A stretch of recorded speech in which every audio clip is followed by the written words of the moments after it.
How to speed up Wi-Fi and cellular data on any iPhone and iPad. Here are some simple settings you can try to improve your internet speed. First, open the Settings app. If you're using Wi-Fi, tap Wi-Fi and make sure you're connected to the correct network. If the connection is slow, tap the Info icon next to your Wi-Fi network and choose Forget this network. Then reconnect by entering your Wi-Fi password again. Next, restart your Wi-Fi router. In many cases, simply restarting the router can improve your internet connection. Now, if you're using cellular data, go back to Settings and tap Cellular or Mobile Data. Make sure cellular data is turned on. Tap Cellular Data Options, then tap on Voice and Data. If your carrier supports it, select 5G Auto, 5G On, or LTE, depending on which provides the best coverage in your area.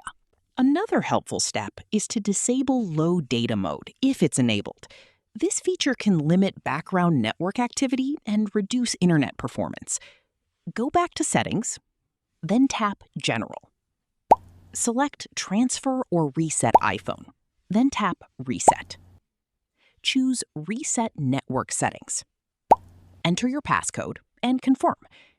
Keep in mind that this will erase your saved Wi-Fi passwords, Bluetooth connections, and VPN settings, but it can fix many network-related issues. Finally, check for a carrier settings update by going to Settings, tap on General, then tap on About. If an update is available, you'll be prompted to install it.